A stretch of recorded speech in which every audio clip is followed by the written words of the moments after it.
வணக்கம், welcome back to Vijaya's குயிசின். இன்னைக்கு ஒரு புதிய எபிசோட். இந்த எபிசோட்ல நான் உங்களுக்கு அரைச்சோட்ட சாம்பார் பண்ணி காமிக்க போறேன். இது வந்து கேரளா ஸ்பெஷல், கேரளா ஸ்டைலில் தான் பண்ண போறேன். மோஸ்ட்லி தமிழ்நாட்டில் எல்லாம் பவுடர் போட்டு தான் பண்ணுவாங்க இந்த சாம்பார். பட் அதை விட ஜாஸ்தி இதில் டேஸ்ட் கொஞ்சம் எக்ஸ்ட்ராவாக கிடைக்கும். உங்களுக்கு வீட்டிலே வறுத்து அரைச்சி பண்ணிட்டீங்கன்னா அது ஒரு தனி டேஸ்ட் தான். ஸோ இந்த சாம்பார் இன்னைக்கு பண்ணணும்னு எனக்கு தோணுச்சு. அதுவும் இன்னைக்கு ஆடி மாசம் இன்னைக்கு ஆடி பேருக்கு. ஸோ இன்னத்த நாளைக்கு இது பண்ணலாம்னு எனக்கு கொஞ்சம் தோணுச்சு. அப்போ வீட்டில் பண்ணது உங்களுக்கு இதை ஷேர் பண்ணலாம்னு எனக்கு பிளான் பண்ணிடலாம்.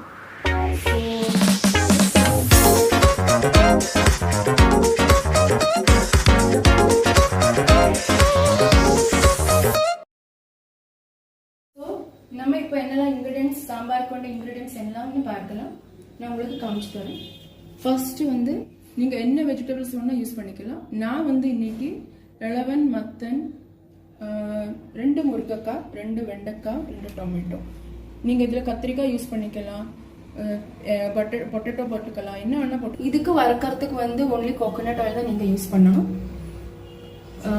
அதுல கோகோனட் ஆயில்ல நீங்க கடலைப்பருப்பு, கொஞ்சம் வெந்தயம், கொஞ்சம் தனியா, அப்புறம் கருவேப்பிலை, வர மிளகா, ஒரு உங்களுக்கு எருவுக்கு ஏற்ற மாதிரி நீங்கள் வச்சுக்கலாம், தேங்காய்.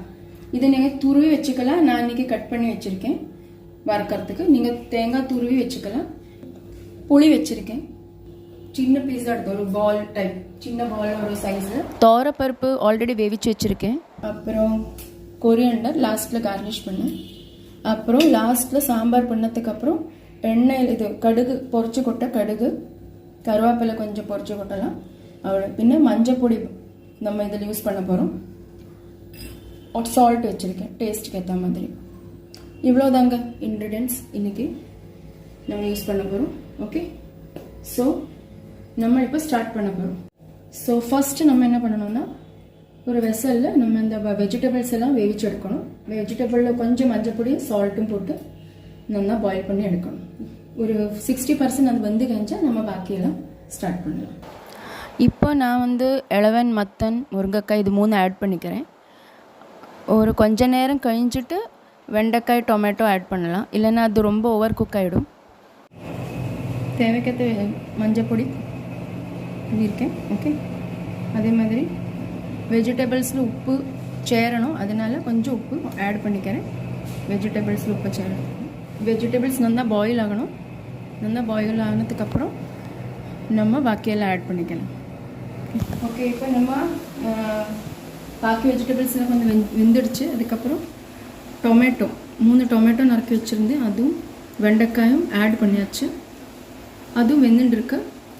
இனி ஒரு 5 minutes அது வெந்துவிடும்.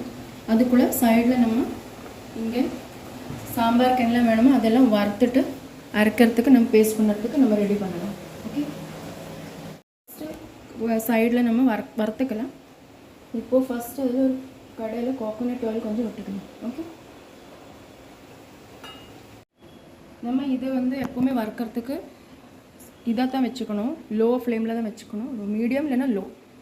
ஹை ஃப்ளேமில் வச்சுட்டா கரிஞ்சு போயிடும், டேஸ்ட் போயிடும். அப்போது லோ ஃப்ளேமில் வச்சுட்டு வெளிச்செண்ணெயில் ஃபஸ்ட்டு நம்ம கடலைப்பருப்பு போட்டுக்கலாம். வெந்தயம் வந்து கொஞ்சம் கசப்பு இதாக இருக்கும், அதனால கொஞ்சமாக எடுத்துக்கோங்க. அதுக்கப்புறம் கொஞ்சம் வெந்தயம்,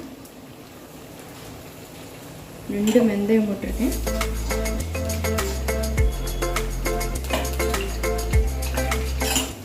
நல்லா ப்ரௌனாக வறுக்கணுங்க. நம்ம தனியா, மல்லி போட்டுக்கணும். இது தனியா கொஞ்சம் ஜாஸ்தி போட்டுக்கணும்.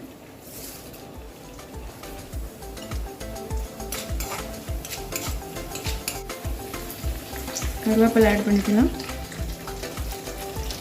இதெல்லாம் நம்ம சைடில் வறுத்துட்டே இருக்கணும், சரியாமல் வளர்த்துட்டே இருக்கணும், இதெல்லாம் கரைஞ்சி போயிடும்.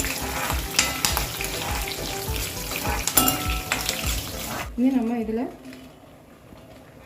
மிளகா ஆட் பண்ணிக்கலாம், எருவுக்கு ஏற்ற மாதிரி. நான் இதில் ஒரு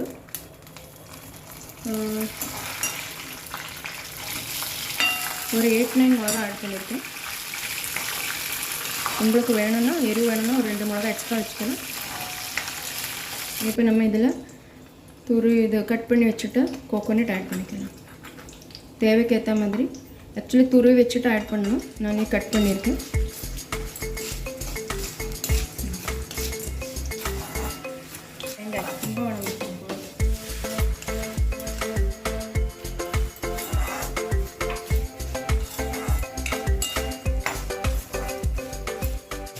தேங்காய் போட்டு எல்லாம் போட்டு நல்லா வறுத்தாச்சு. ஒரு 5 minutes வறுத்தாச்சு. இப்போ பாருங்க எப்படி வந்திருக்குன்னு. இந்த மாதிரி வரணும். ரொம்ப பிளாக் கறியும் கூடாது, ரொம்ப லைட்டாக இருக்கக்கூடாது, கொஞ்சம் ப்ரௌன் ஆகணும். இப்போது ஸ்மெல் நல்லா வருதுங்க, வறுத்த ஸ்மெல். எல்லாத்தையும் நம்ம ஒரு தட்டில் போடலாம். எனக்கு இதில் சூடில் வச்சதுன்னா அது கரிஞ்சு போயிடும். இப்போ நம்ம வறுத்ததெல்லாம் ஒரு தட்டில் ஆக்கிட்டு ஆற்ற வைக்கலாம். ஓகே, இப்போ நம்ம வறுத்து வச்சுட்ருக்கோம். இது கூலானதுக்கப்புறம் நம்ம அதை பேஸ்ட் பண்ணி வச்சுப்போம். சைட் பை சைடு இது இப்போது சாம்பாருக்கு வந்து வெஜிடபிள்ஸ் எல்லாம் வெந்தாச்சு. இப்போ நம்ம இதில் புளி கரைச்சி வச்சுட்ருக்கோம், புளி வளம். அதை ஆட் பண்ணிவிட்டு ஒரு 5 minutes நல்லா பாயில் ஆனதுக்கப்புறம் பருப்பு ஆட் பண்ணிப்போம். பருப்பு ஆட் பண்ணதுக்கப்புறம் எல்லாம் ஒரு நல்ல பாயில் வந்ததுக்கப்புறம் நம்ம பாக்கியெல்லாம் ஆட் பண்ணலாம். பேஸ்ட்டு அதெல்லாம் பின் ஆட் பண்ணலாம். ஓகே, இப்போ நெக்ஸ்ட்டு நம்ம வந்து புளி வளம் விடும். ஓகே,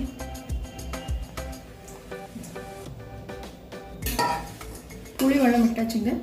புளி வளம் விட்டதுக்கப்புறம் உங்களுக்கு வளம் வேணும்னா நீங்கள் ஆட் பண்ணிக்கலாம் இப்போவே, இல்லைன்னா பருப்பு போட்டதுக்கப்புறம் ஆட் பண்ணிக்கலாம். விட்ட புளி வளம் நல்லா பாயில் ஆனதுக்கப்புறம் நீங்கள் பருப்பு ஆட் பண்ணணும்.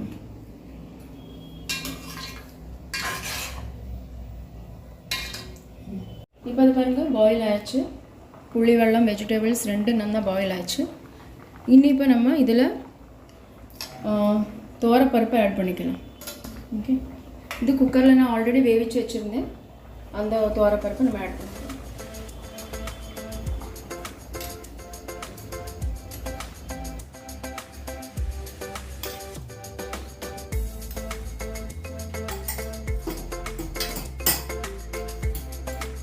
அதுக்கப்புறம் நம்ம கொஞ்சம் கூட மஞ்சள் பொடி ஆட் பண்ணி போகிறோம். ஓகே, சால்ட்டும் டேஸ்ட்டுக்கு ஏற்ற மாதிரி போட்டாச்சு. இப்போ எல்லாம் பாயில் ஆகிட்டுருக்கு. இது நல்லா பாயில் ஆகிருக்கு. நம்ம வறுத்து வச்சுருந்தோம் இல்லையா இந்த இது தேங்காயோட, இதை நம்ம பேஸ்ட் பண்ணி எடுத்துக்க போகிறோம். பேஸ்ட் பண்ணிவிட்டு ஒரு 5 minutes கழிச்சு நம்ம இதுவும் ஆட் பண்ணிக்கலாம். இதை பாருங்க, வறுத்து வச்சுருத்த நல்லா பேஸ்ட் பண்ணியாச்சு. வாவ், நல்லா ஸ்மெல்லுங்க, சூப்பர். இந்த சாம்பாரோட அரோமா இருக்கே, அப்படியே வருதுங்க. இப்போ இந்த பேஸ்ட்டை ஒரு 5 minutesல ஆட் பண்ணிடலாம். ஓகே, இதை ஆட் பண்ணினா தான் சாம்பாரோட ஸ்மெல் நல்லா தூக்கும். நம்ம இந்த ஸ்டேஜில் கொஞ்சம் பெருங்காயம் ஆட் பண்ணிக்கலாம். ஓகே, நம்ம இப்போ இந்த பேஸ்ட்டை ஆட் பண்ண போகிறோம். இந்த பேஸ்ட் ஆட் பண்ணதுக்கு அப்புறம் தான் அதோட ஸ்மெல்லே வர போகிறது.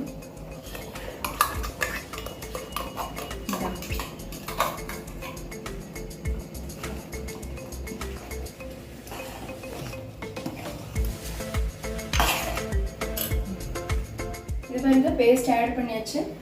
இப்போ சாம்பாரோட கம ஸ்மெல் வருதுங்க. சாம்பாரில் சூப்பர் ஸ்மெல். அதை அரைச்சி விட்டால் தான் அந்த ஸ்மெல் வரும் உங்களுக்கு. இப்போ அது வந்துடுச்சு. இப்போ நெக்ஸ்ட் நம்ம இதில் சால்ட் ஆட் பண்ண போகிறோம். உங்களுக்கு டேஸ்ட்க்கு ஏற்ற மாதிரி நீங்கள் ஆட் பண்ணிக்கணும். ஓகே, ஒரு ஸ்வீட்னஸ்க்கு வேண்டி சுகர் கொஞ்சமாக ஒரு ஸ்பூன், அரை ஸ்பூன் ஆட் பண்ணிக்கோங்க. இப்போ லாஸ்ட்டு நம்ம கொரியண்டர் ஆட் பண்ண போகிறோம், கொத்தமல்லி. இதை போட்டு கழிஞ்சால் கொஞ்சம் கூடி ஸ்மெல் தூக்கும். அதுக்கப்புறம் ஒரு 2 minutes பாயில் ஆனதுக்கப்புறம் நம்ம ஸ்டவ் ஆஃப் பண்ணிக்கலாம். நம்ம சாம்பார் ரெடி. பட் பொரிச்சு கொட்டுறது பாக்கி இருக்குது. லாஸ்ட்டு நம்ம வெளிச்செண்ணெயில் கடுகும் கருவேப்பிலையும் பொரிச்சு கொட்டி அதில் போடணும். சூப்பராக இருக்குது. அதனுடைய இது வந்து ரொம்ப திக்காகவும் இருக்கக்கூடாது, ரொம்ப வெள்ளமாக இருக்கக்கூடாது. இந்த கன்சிஸ்டன்சியில் இருக்கணும். இப்போ நல்லா பாயில் ஆயிடுச்சு. இப்போ நம்ம கேஸ் ஆஃப் பண்ணிக்கலாம். இனி லாஸ்ட்டு நம்மளோட பொரிச்சு கொட்டுறத பாக்கி. நம்ம லாஸ்ட்டு பொரிச்சு கொட்ட போகிறோம். அதுக்கு வெளிச்செண்ணெய் எடுத்திருக்கேன். கொஞ்சம் வெளிச்செண்ணெயில் கடுகு போடுறேன். கடுகு நல்லா வடிக்கணும். ஓகே, கடுகு கொஞ்சம் கருவேப்பிலை போட்டுட்டு கடுகு நல்லா வடிக்கிற வரை ஒரு 2 செகண்ட் வேணும்.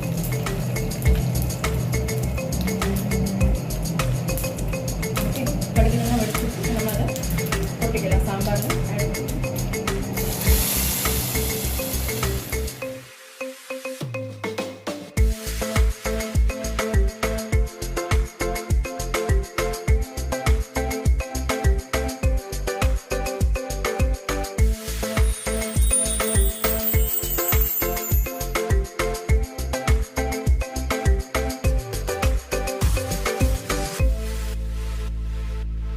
ஸோ நம்ம அரைச்சி விட்ட சாம்பார் ரெடி ஆயிடுச்சு.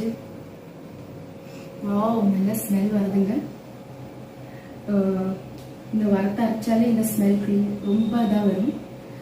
வீட்டில் நீங்கள் பண்ணி பாருங்கள். பவுடரெல்லாம் வாங்கி பண்ணுறத விட இது மாதிரி வீட்டிலே ஒன்றா வறுத்து அரைச்சி நீங்கள் பண்ணினீங்கன்னா உங்களுக்கு டேஸ்ட் பிடிக்கும். By the way it's very easy உங்களுக்கு வீட்டில் பண்ணுறது. உங்களுக்கே தெரியும், என்னோட அப்பா இஸ் கேட்ரிங் கிங். அவங்க நிறைய 500,000 மேலே பப்ளிக்கெல்லாம் பண்ணிட்டு இருந்தாங்க இந்த மாதிரி அரைச்சி விட்ட சாம்பார்லாம். அவங்களாம் ரொம்ப பெரிய எக்ஸ்பர்ட்ஸு. அவங்களுக்கெல்லாம் நல்லாவே வரும். அது இதெல்லாம் சின்ன குவான்டிட்டி தான். உங்களுக்கு வீட்டில் ட்ரை பண்ணலாம். நமக்கு கன்வீனியன்ஸ்க்கு ஏற்ற மாதிரி நமக்கு பண்ண முடியும். சாம்பார் சொல்ல போனால் வீட்டில் வறுத்து அரைச்சி பண்ணினீங்கன்னா, பவுடரெல்லாம் போட்டு பண்ணிங்கன்னா கொஞ்சம் டேஸ்ட் அப்படி இப்படி இருக்கும். இப்போ இது நாங்கள் டேஸ்ட் பண்ணி பார்த்தாச்சு. எல்லாமே பர்ஃபெக்டாக இருக்குது. புளிப்பு, எரிவு, உப்பு எல்லாம் பர்ஃபெக்ட். ஸோ இதே மாதிரி சாம்பார் நீங்கள் உங்கள் வீட்லேயும் பண்ணி பாருங்கள். இப்போ நீங்கள் பண்ணிவிட்டு உங்களுக்கு நல்லா வந்ததுன்னா எங்களோட கமெண்ட் பாக்ஸில் நீங்கள் கமெண்ட் பண்ணுங்க. ஓகே, உங்களுக்கு பின் எங்கள் வீடியோ பிடிச்சதுன்னா இந்த வீடியோவை லைக் பண்ணுங்கள், ஷேர் பண்ணுங்கள் அண்ட் சப்ஸ்கிரைப் பண்ணுங்கள்.